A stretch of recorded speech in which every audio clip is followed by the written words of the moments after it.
ஊர் பஞ்சாயத்து தலைவங்க எல்லாருமே ராஜாங்க வீட்டுக்கு போறாங்க. போயிட்டு ராஜாங்கத்த பஞ்சாயத்துக்கு கூப்பிடுறாங்க. அதுக்கு ராஜாங்கம், "நான் எதுக்கு வரணும்? நான் தான் என் முடிவு அப்பயே சொல்லிட்டேனே! எத்தன வாட்டி வந்தாலும் என் முடிவு அதேதான். என்னால அவள ஏத்துக்க முடியாதுன்னு" சொல்றாரு. பஞ்சாயத்து தலைவங்க எல்லாமே, ஒருத்தன் பிராது குடுத்துட்டான் அப்படின்னா, கண்டிப்பா விசாரிக்கிறது நம்மளோட கடமை. அப்படிங்கும்போது ராஜாங்கம், "நீ இந்த ஊர்லயே மிகவும் செல்வாக்கான ஆளு. நீ மட்டும் இந்த பஞ்சாயத்துக்கு வரல அப்படின்னா, நீயே மக்களுக்கு ஒரு தப்பான முன்னுதாரணமா ஆயிடுவ.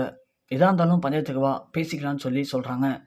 ராஜாங்கமும், அவன் குடும்பத்தினரும் வேற வழி இல்லாம பஞ்சாயத்துக்கு வராங்க.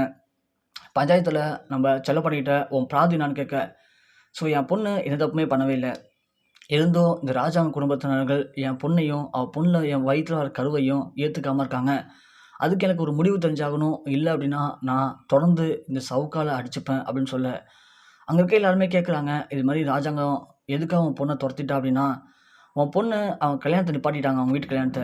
அதனால தான் ராஜாங்கம் கோவப்பட்டு உங்க பொண்ண ஏத்துக்கலன்னு சொல்ல, உடனே அதுக்கு செல்லப்பாண்டி சொல்றாரு, "என் பொண்ணு என்னய்யா தப்பு பண்ணா?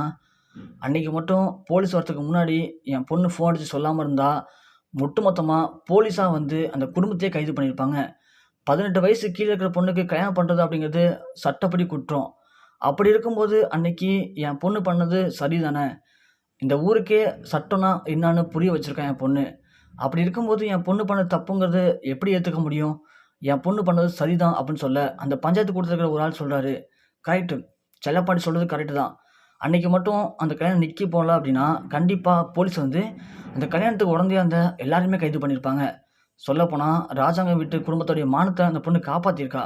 அப்படி இருக்கும்போது எதுக்காக ராஜாங்க குடும்பத்தினர் அந்த பொண்ண ஏத்துக்காம இருக்கீங்க?" அப்படின்னு கேட்க, இப்படி எல்லாருமே ராஜாங்கத்துக்கு எதிராவும், செல்லப்பாண்டியோட பொண்ணு தமிழுக்கு சப்போர்ட் பண்ணி பேசுறாங்க.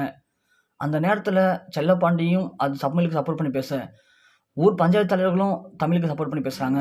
ராஜாங்கத்துக்கு என்ன பண்றதுன்னே தெரியல. இப்படியே விட்டோம் அப்படின்னா, செல்லப்பாண்டிய இந்த ஊர் பஞ்சாயத்து தலைவர் ஆக்கிடுவாங்களோ அப்படிங்கிற அளவுக்கு போகுது.